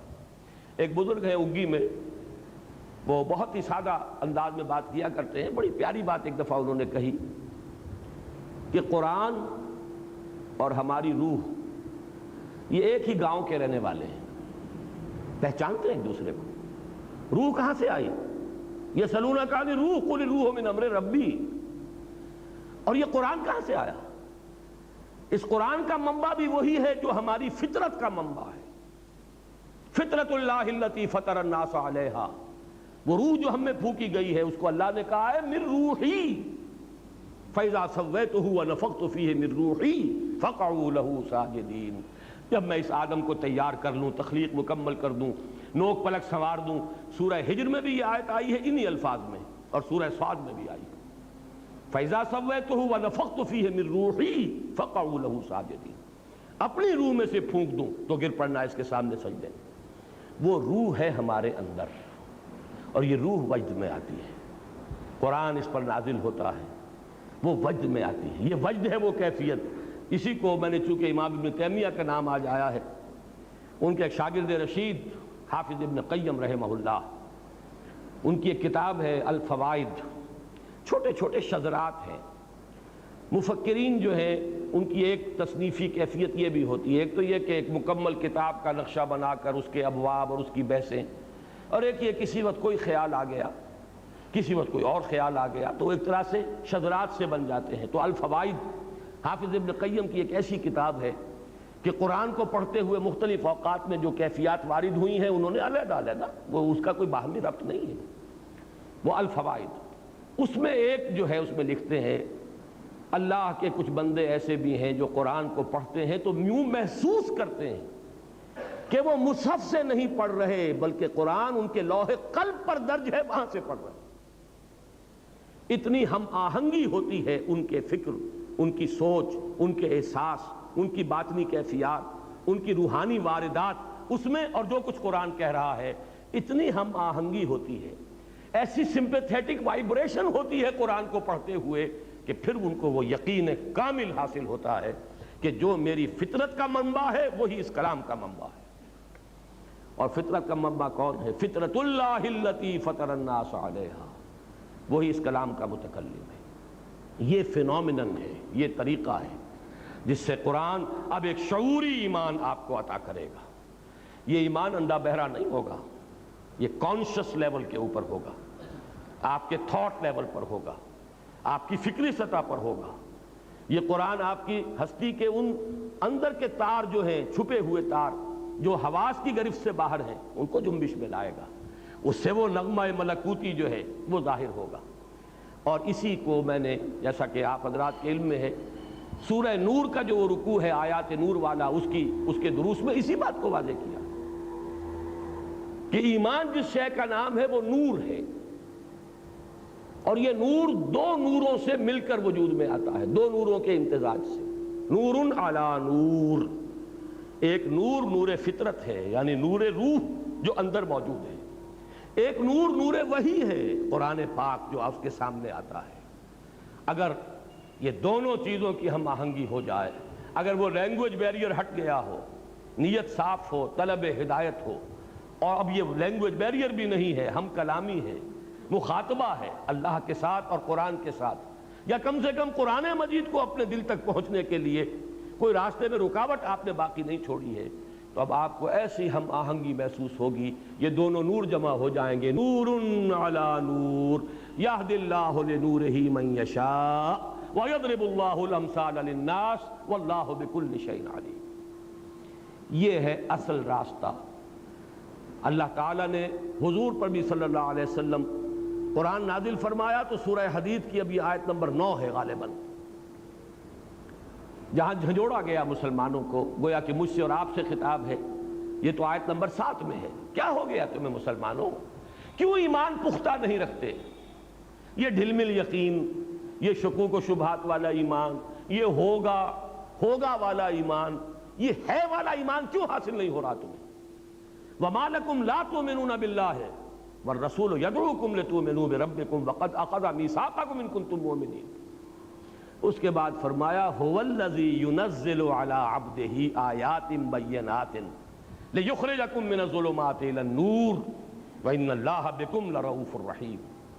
وہی تو ہے اللہ جو اپنے بندے پر صلی اللہ علیہ وسلم یہ آیات بینات نازل فرما رہا ہے تاکہ نکالے تمہیں اندھیروں سے روشنی کی طرف، کفر کا اندھیرا، شرک کا اندھیرا، الحاد کا اندھیرا، مادہ پرستی کا اندھیرا، خواہشات کا اندھیرا، جذبات کا اندھیرا، ان ہزار اندھیروں سے نکال کر نور ایمان میں لانے والی شے آیات بینات ہیں اس قرآن حکیم کی۔ یہ ہے اصل منبع، یہ ہے سرچشمہ۔ صحابہ کرام کے دلوں میں بھی حضور نے ایمان اس ذریعے سے پیدا کیا ہے۔ یتلو علیہم آیاتہ ویزکیہم ویعلمہم الکتاب والحکمہ۔ باقی اس پر مزید جس کو آپ کہیں گے بونس انہیں حاصل ہوا ہے، وہ صحبت محمدی صلی اللہ علیہ وسلم۔ وہ بونس اب کسی کو حاصل نہیں ہو سکتا۔ البتہ یہ کلام پاک تو ہے، یہ تو حضور دے کر گئے ہیں۔ آپ کا جو آخری خطبہ ہے، خطبہ حجۃ الوداع، اس کے آخری جملوں میں یہ بھی ہے قد ترکت فیکم ما ان اعتصمتم بہ لن تضلوا ابدا کتاب اللہ۔ لوگوں دیکھو میں جا رہا ہوں لیکن تمہیں بے یار و مددگار چھوڑ کر نہیں جا رہا۔ چھوڑ دی ہے میں نے تم میں وہ شے، چھوڑ کر جا رہا ہوں، دے کر جا رہا ہوں وہ شے کہ اگر اسے مضبوطی سے تھامے رکھو گے کبھی گمراہ نہیں ہوگے۔ اور وہ اللہ کی کتاب ہے جس کے بارے میں اس حدیث میں آیا فیہ خبر ما قبلکم ونبأ ما بعدکم وحکم ما بینکم وہو ذکر الحکیم وہو الصراط المستقیم وہو حبل اللہ المتین۔ اور یہ حدیث ختم ہوتی ہے ان 4 ٹکڑوں پر، من قال بہ صدقہ، جس نے اس قرآن کی بنیاد پر کوئی بات کہی اس نے سچ کہا، من حکم بہ عدلا، جس نے اس کی بنیاد پر کوئی فیصلہ کیا اس نے عدل کیا، من عمل بہ اجرا، جس نے اس پر عمل کیا اس کا اجر محفوظ، ومن دعا الیہ فقد ہدی الی صراط مستقیم، اور جس نے اس قرآن کی طرف بلایا کسی اور کو ہدایت ہو نہ ہو اس کی ہدایت ہو گئی صراط مستقیم کی طرف۔ یہ گارنٹی ہے محمد الرسول اللہ صلی اللہ علیہ وسلم کی طرف سے۔ یہ ہے ایمان کے حاصل کرنے کا اصل ذریعہ۔ میں آپ سے درخواست کروں گا کہ میرا وہ کتابچہ جو ہے اسلام کی نشر ثانیہ کرنے کا اصل کام جو ہماری اس انجمن کی اساس ہے، بنیاد ہے، اس اکیڈمی کا حیولہ پہلے دماغ میں وہیں آیا تھا۔ اللہ کا فضل و کرم ہے، آپ حضرات کا تعاون ہے کہ جو وہ نقشہ دماغ میں بنا تھا وہ زمین کے اوپر بھی ایک عالم واقعہ کے اندر بھی ظہور پذیر ہوا۔ اب یہ کہ اس کے بطن سے ولادت مزید ہو گئی ہے قرآن کالج کی، لیکن اس کے پورے فکر اور فلسفے کو میں نے نفی نہیں کی، میں نے تبلیغی جماعت میں نے مانا کہ اس کے ذریعے سے عوامی سطح پر ایک نان انٹلیکچول لیول پر ایمان پیدا ہو رہا ہے، لیکن ہماری اصل کمی کیا ہے؟ انٹلیکچول لیول پر ایمان۔ ھذہ سبیلی ادعو الی اللہ علی بصیرۃ انا ومن اتبعنی، وہ ایمان جو ہے اس کا منبع اور سرچشمہ صرف اور صرف قرآن ہے، لیکن اس سے استفادے کے لیے شرط لازم زبان کے بیریئر کو اس درجے کم سے کم ہٹا دینا کہ آپ قرآن سے براہ راست ہم کلام ہو یا قرآن کو کم سے کم اپنے آپ سے ہم کلام ہونے دیں، رکاوٹ نہ ڈال دیں زبان کی درمیان میں۔ اقول قولی ھذا واستغفر اللہ لی ولکم ولسائر المسلمین والمسلمات۔ 1 گھنٹہ چونکہ مکمل حصے میں سے وہ تھوڑا سا ہم کم کر لیں گے۔ ابھی تو آپ بہت پریشان ہو گئے ہیں شاید اتنی دیر میں، کیوں اٹھ کر جا رہے ہیں؟ تشریف رکھیے۔ ابھی تو آج کی نشست کا جو ہے میں نے اپنے حسب وعدہ تقریر ٹھیک 1 گھنٹے میں ختم کی ہے، یہ صرف چند منٹ لے رہا ہوں۔ جو حالات اس وقت ہیں شرق اوسط کے، عالم اسلام کا قلب، عالم عرب کا قلب، جتنے خطرناک اندھیروں کے اندر اور جتنے زبردست جو خطرات ہیں ان سے دوچار ہیں، میں یہ نظم جو سن 52 میں نے شائع کی تھی عزم میں، عرشی بھوپالی صاحب کی سنا رہا ہوں، آج مسجد میں سنائی تھی، بہت سے احباب ایسے ہیں یہاں جو وہاں نہیں تھے۔ ایٹمی طاقتوں کے سائے میں امن کے بج رہے ہیں نقارے، موت کے دیوتا کے جبڑوں سے مل رہا ہے حیات کا پیغام، دونوں جانب سے آج ایٹم بم دھمکیاں دے رہا ہے انسان کو، منڈیوں کے سفید بیوپاری سرد بازاریوں سے گھبرا کر کارخانے نئے سجاتے ہیں، ڈھیر فولاد کے لگاتے ہیں۔ یہ سارا اسلحہ سازی کی سب سے بڑی صنعت جو ہے اسلحہ سازی کی صنعت، اور سب سے زیادہ جو ہے تھرڈ ورلڈ سے جو پیسے جو ہیں کھینچے جا رہے ہیں وہ در حقیقت اسی ذریعے سے کھینچے جا رہے ہیں۔ یہ درندے خدا کی دھرتی کو، کوریا کی غریب بستی کو ناگاساکی بنا کے چھوڑیں گے، ہیروشیما بنا کے چھوڑیں گے۔ یہ ریاض میں جب میں گفتگو کر رہا تھا 2-3 دن قبل، تب مجھے یہ اچانک یہ شعر یاد آئے تھے کہ بین ہی وہ بات جو عرشی بھوپالی نے کہی تھی کوریا کے بارے میں، اب شاید وہ اس عرب علاقے کے اندر وہ بات جو ہے بالکل ایک واقعہ کا روپ دھار کر سامنے آئے گی۔ اس کے بعد جو اس کے اندر آئے ہیں مصرے، وہ آپ سے مخاطب ہو کر کہے گئے، ساتھیوں مشعلوں کو تیز کرو۔ یہ مشعل تو قرآن کی ہے جو ہمارے پاس ہے، ہم نے تو بجھا رکھا ہے اسے، ہم نے نہ اس سے خود اپنے باطن کو مستنیر کیا، نہ دنیا تک اس کا نور پر پہنچنے دیا، خزانے کا سانپ بن کر بیٹھ گئے۔ جنہوں نے بھی کچھ ہمت کی ہے، جو بھی کچھ آگے بڑھے ہیں، جنہوں نے کچھ تعاون کیا ہے، جنہوں نے کچھ اس سلسلے میں وقت لگایا ہے، جنہوں نے کچھ عربی سیکھنے کی کوشش کی ہے، جنہوں نے کچھ اپنا وقت جو ہے اس کی قربانی دے کر کچھ استعداد فراہم کی ہے، جو کچھ اس دعوت اور درس و تدریس قرآن کا کام کر رہے ہیں، وہ سب سنیں اس مصرے کو کہ اپنی جد و جہد کو تیز سے تیز تر کرو۔ ڈاکٹر نسیم الدین صاحب نے مجھ سے اجازت مانگی 2-3 منٹ کی، میں سمجھتا ہوں کہ یہی بات وہ کہنا چاہتے ہیں جو میں کہہ رہا ہوں کہ عمل کے اوپر ابھارا جائے۔ ساتھیوں مشعلوں کو تیز کرو، جنگ بازوں کا ملک گیروں کا قافلہ تیز گام ہے کتنا، جنگ بازوں کا ملک گیروں کا موت کے سر پھرے نقیبوں کا قافلہ تیز گام ہے کتنا۔ یہ ڈسٹرکشن کے جو مبلغ ہیں وہ کتنے تیزی کے ساتھ آگے جا رہے ہیں، تباہی جو ہے نوع انسانی کی، اور وہ نوع انسانی والی بات اب سمٹ کر امت مسلمہ پر آ گئی۔ عالم اسلام کا قلب اب اس کی زد میں ہے۔ اگر وہ کیمیاوی ہتھیار استعمال کیے عراق نے تو مریں گے کون؟ وہ تو پوری بستیاں، پورے شہر، جیسے 4000 کرد جو ہیں، ایک بم تھا جس سے کہ وہ ہلاک ہو گئے، کوئی متنفذ نہیں بچا۔ اور آج بھی میں بتایا ہوں، پہلے بھی بتایا تھا کہ بعض احادیث میں یہ روایت ہے مولانا حامد میاں رحمۃ اللہ علیہ کی کہ ایک عظیم جنگ کا جو نقشہ کھینچا گیا بعض احادیث میں، اس کی ہولناکی اور تباہ ناکی کا ذکر ان الفاظ میں کیا گیا ہے کہ اتنی اموات ہوں گی کہ ایک پرندہ سینکڑوں میل تک اڑتا ہوا چلا جائے گا اور اسے سوائے لاشوں کے اور کچھ نظر نہیں آئے۔ ساتھیوں مشعلوں کو تیز کرو، جنگ بازوں کا ملک گیروں کا موت کے سر پھرے نقیبوں کا قافلہ تیز گام ہے کتنا، اور بھی قافلوں کو تیز کرو، جنگ کے دیوتا کے سینے پر چڑھ کے لہرا دو امن کا پرچم۔ لیکن وہ امن میں نے آج جمعے میں بھی عرض کیا تھا، امن کہاں سے آئے گا؟ صرف اور صرف ایمان سے۔ ای الفریقین احق بالامن ان کنتم تعلمون، قرآن مجید میں سورہ انعام میں پہلے سوال کیا اللہ نے، لوگوں اگر جانتے ہو تو بتاؤ دونوں فریقوں میں سے امن کا اصل حقدار کون ہے؟ اور پھر جواب اللہ نے خود برحمت فرمایا، الذین آمنوا ولم یلبسوا ایمانہم بظلم اولئک لہم الامن وہم مہتدون، وہ لوگ جو ایمان لائیں اور پھر اپنے ایمان میں کوئی آلائش شرک کی نہ ہونے دیں، ان کے لیے امن ہے۔ ایسے لوگ درکار ہیں۔ پھر وہ ایمان پیدا ہو جائے جس کا لازمی نتیجہ جہاد ہے، دین کے غلبے کے لیے، ان صلاتی و نسکی و محیایا و مماتی للہ رب العالمین، اس کیفیت کے ساتھ انسان اپنے آپ کو، اپنے تن من دھن کو وقف کر دے، تب کہیں جا کر شاید اس روئے ارضی کی قسمت بدل جائے، امت مسلمہ کی قسمت بدل جائے، شاید ہماری قسمت بدل جائے، ہمارے حالات میں بہتری کی کوئی شکل پیدا ہو جائے۔ تو ضرورت ہے جد و جہد کی، کوشش کی، اور جد و جہد کے لیے ضرورت ہے ایمان کی، اور ایمان کا منبع اور سرچشمہ ہے قرآن حکیم۔ اقول قولی ھذا واستغفر اللہ لی ولکم ولسائر المسلمین والمسلمات۔ اب 2 صورتیں ہیں، یا تو یہ کہ ہم پہلے نماز پڑھ لیں اور اس کے بعد سوال جواب کی جو ہے ہم نشست رکھ لیں گے، یا یہ ہے کہ اسی وقت پہلے اس حصے کو بھی ہم نپٹا لیں اور پھر نماز پڑھ لیں، جیسا بھی آپ حضرات کی رائے ہو۔ جی پہلے کیا؟ ہاں تو سوالات ٹھیک ہے سن لیا ہوگا، اصل میں اس میں سوال نہیں ہے، اس کو تو تبصرہ کہا جائے گا۔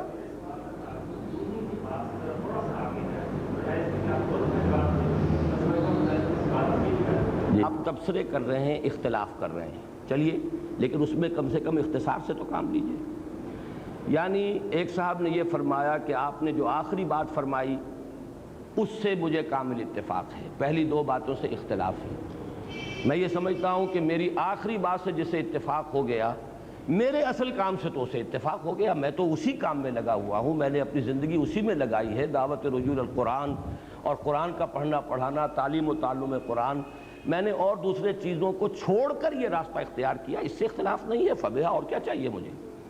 باقی اختلاف جزوی جو ہے، کسی تحریک سے کوئی اختلاف، میں نے بھی جہاں ان کی وہ تعریف کی اپنے اس کتابچے میں، وہاں اختلاف بھی ظاہر کیا ہے، یہ نہیں ہے کہ میں نے کلیتاً انڈورس کیا ہو، لیکن میں یہ سمجھتا ہوں کہ پہلی بات کا انکار کرنا وہ تو بہت ہی صریح ایسی بات ہے کہ جو میں سمجھتا ہوں کہ ایک صاف حقیقت کا صرف ایک ضد کی بنیاد پہ انکار کرنا ہے، وہ بھی اس وجہ سے کہ چونکہ اس شکل کو بدنام کر دیا گیا ہمارے خاص تصوف کے حلقوں میں، تو تصوف کے حلقوں میں جو چیزیں بدنام ہو گئی ان سب کو چھوڑیں گے تو میں آپ کو یہ بتاتا ہوں کہ ہم نے دین کی کوئی شے نہیں چھوڑی جسے بدنام نہ کر دیا ہو، تو پورے دین کو چھوڑنا پڑے گا۔ کیا حج بدنام نہیں ہو گیا؟ کہا جاتا ہے کہ حج کر کے آنے کا مطلب یہ ہے کہ پچھلے گناہ صاف اور بسر نو، نیا لائسنس لے کر آدمی آتا ہے نئے حرام خوریاں کرنے کے لیے، تو کیا آپ حج کو ساقط کر دیں گے؟ انسٹیٹیوشنز ہمارے کرپٹ ہوئے، اس میں کوئی شک نہیں ہے، لیکن یہ کہ یہ حقیقت کے صحبت سے ایمان پیدا ہوتا ہے، اس کو جھٹلانا تو گویا کہ آفتاب آمد دلیل آفتاب کی نفی کرنا ہے، اور صحابی کا لفظ ہی ہمارے لیے اسی اعتبار سے اسی لفظ صحبت سے تو بنا ہے، اور قرآن سے تو میں نے دلیل دی ہے کونوا مع الصادقین۔ البتہ وہیں میں نے بیان کر دیا تھا وہ صادقین کون ہیں، جن کے اندر وہ ایمان یقین والا بھی ہو اور جہاد بھی ان کی زندگی میں موجود ہو۔ میں نے تو گویا اس سے ایک علیحدہ کر دیا تھا راستہ کہ محض خانقاہی تصوف کی طرف میرا روح سخن ہے ہی نہیں، وہ ایمان کہ جو جہاد پر منتج ہوتا ہو۔ باقی رہ گیا تبلیغی جماعت میں زیادہ تفصیل میں اس میں نہیں جانا چاہتا، میں یہ سمجھتا ہوں کہ اس سے جو بھی آپ کو شکوہ ہو شکایت ہو وہ اپنی جگہ پر، میں نے بھی آخر کچھ سوچ کر 2 سال اس کے قریب رہنے کے بعد فیصلہ کیا تھا کہ میں اس میں اپنے آپ کو شامل نہیں کر رہا، میں نے اپنی جو بھی کوشش کی ہے اپنے طور پر کی ہے، تاہم میں آپ کی تمام باتوں سے متفق نہیں ہوں۔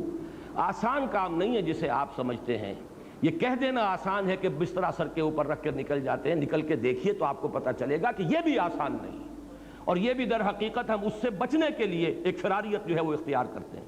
یہ ضرور ہے کہ ہم مانتے ہیں کہ اصل کام ان کے سامنے نہیں ہے، وہ میں نے خود اپنی تقریر میں کہا، اقامت دین، دین کا غلبے کی جد و جہد، میدان میں آ کر باطل کو للکارنا، وہ صرف جو ہے وہ فضائل کی تبلیغ کے ذریعے سے نیکی کا پرچار تو کر رہے ہیں، لیکن یہ ہے کہ منکر نہیں، یعنی منکر جو ہے منظم طریقے سے کرنے کی شکل نہیں کر رہے، یہ ساری چیزیں اپنی جگہ۔ بس کب کا بس جی آپ تشریف رکھیے، وہ کھڑے ہوئے بہت پہلے سے جی۔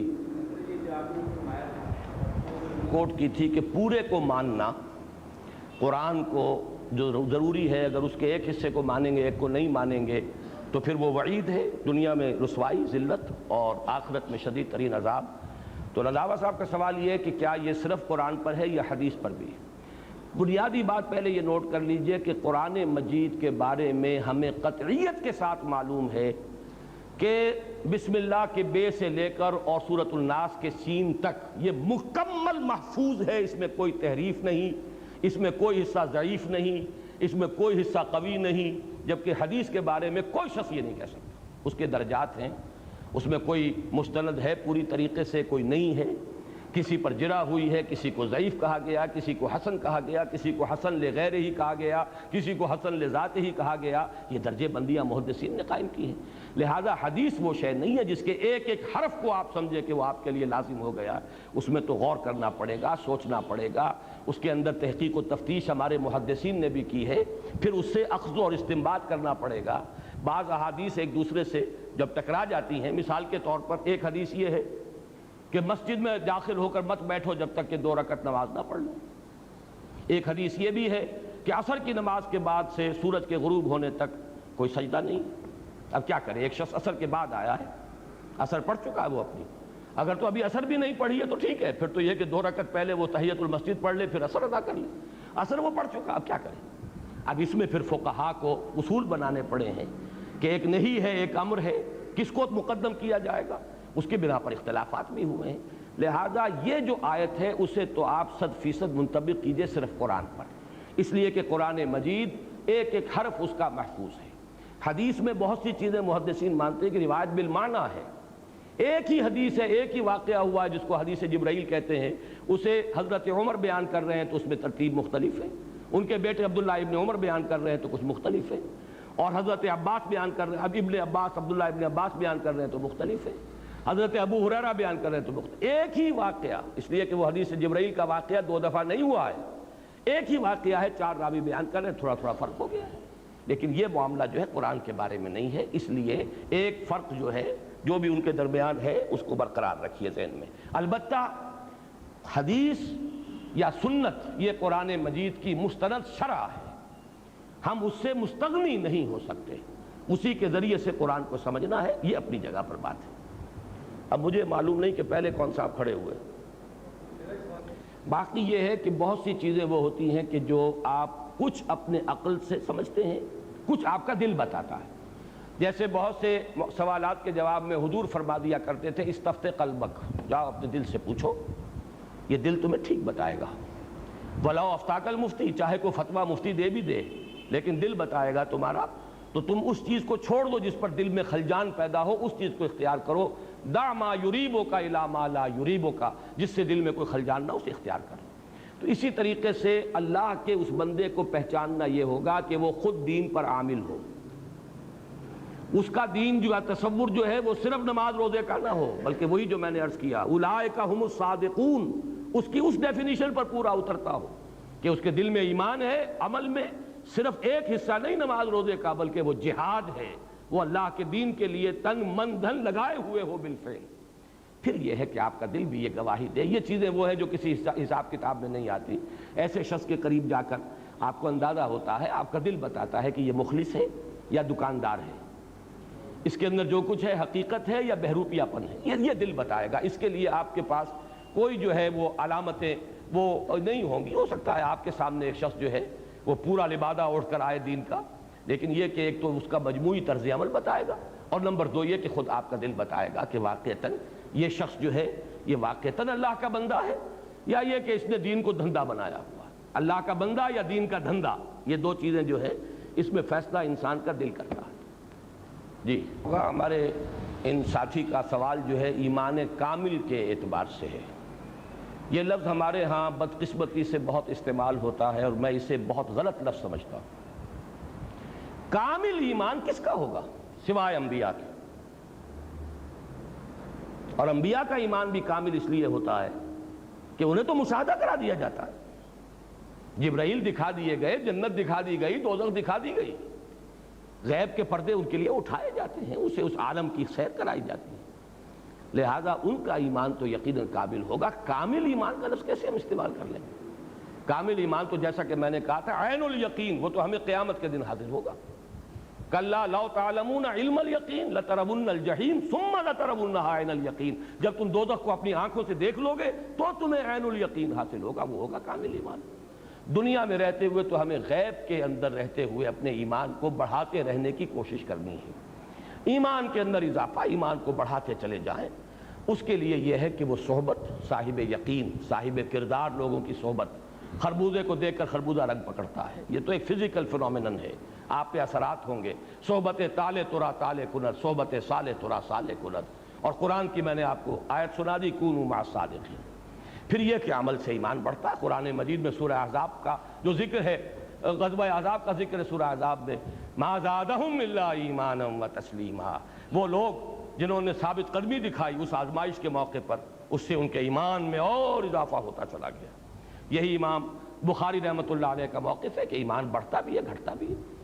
امام ابو حنیفہ کہتے ہیں کہ ایمان نہ گھٹتا ہے نہ بڑھتا ہے، وہ میں نے اس کی وضاحت کی ہے بارہا، وہ ہے لیگل ایمان، جس کی بنیاد پر کسی کو دنیا میں مسلمان سمجھا جائے، وہ نہ گھٹتا ہے نہ بڑھتا ہے، وہ تو ایک لیگل سٹیٹس ہے جو انسان کو حاصل ہو گیا۔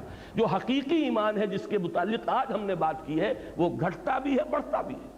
آپ غافلوں کی صحبت اختیار کیجئے، آپ کا ایمان گھٹے گا، اور آپ ایسے لوگوں کی صحبت اختیار کیجئے کہ جو خود صاحب یقین ہیں اور صاحب عمل ہیں، صاحب کردار ہیں، مجاہد ہیں اللہ کی راہ کے، آپ کا ایمان بڑھے۔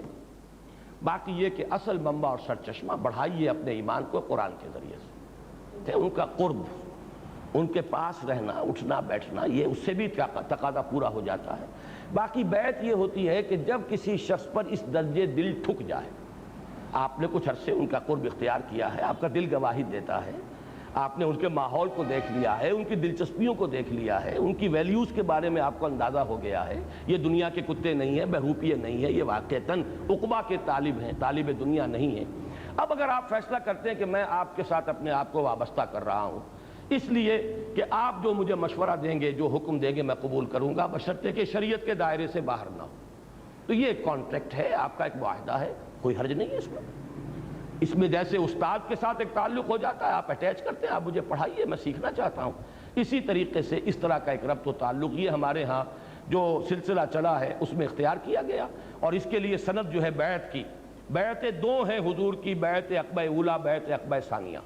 بیعت عقبہ اولیٰ میں جو 12 صحابہ سے لی گئی تھی، صرف چند افعال کا ذکر ہے، انہوں نے بیعت کی، ہم زنا نہیں کریں گے، شرک نہیں کریں گے، چوری نہیں کریں گے، کسی کی عزت پر حملہ نہیں کریں گے، وغیرہ وغیرہ، اور جو بھی آپ نیکی کی تلقین فرمائیں گے اسے قبول کریں گے۔ یہ ہے ایک بیعت، اور در حقیقت ہمارے ہاں کی بیعت ارشاد کے لیے بنیاد وہی ہے، اسی دلیل پر یہ حضرات اپنی اس بیعت کو قائم کرتے ہیں۔ ایک دوسری بیعت ہے، بیعت جہاد ہے، اللہ کے دین کے غلبے کے لیے ہم بیعت کر رہے ہیں، جس کے لیے الفاظ آئے بایعنا رسول اللہ صلی اللہ علیہ وسلم علی السمع والطاعۃ فی العسر والیسر والمنشط والمکرہ وعلی اثرۃ علینا وعلی لا ننازع الامر اہلہ وعلی ان نقول بالحق اینما کنا لا نخاف فی اللہ لومۃ لائم۔ یہ اس انقلابی اسلامی جماعت کی بیعت ہے کہ ہم نے بیعت کی تھی اللہ کے رسول سے کہ ہر حکم آپ کا سنیں گے، مانیں گے، چاہے مشکل ہو چاہے آسان ہو، چاہے ہماری طبیعتیں آمادہ ہوں چاہے ہمیں اپنی طبیعتوں پر جبر کرنا پڑے۔ پھر جس کو بھی آپ امیر بنا دیں گے ان سے جھگڑیں گے نہیں، البتہ جو بات ہوگی، جو رائے ہوگی وہ ضرور دیں گے، حق بات کہیں گے ضرور، اور کسی کے روب کی وجہ سے ہم جو ہے اپنی زبان بند نہیں کریں گے۔ یہ بیعت ہے۔ تو ان دو بیعتوں کو سامنے رکھیے، ایک بیعت ارشاد ہے اور ایک بیعت جہاد اقامت دین کے لیے۔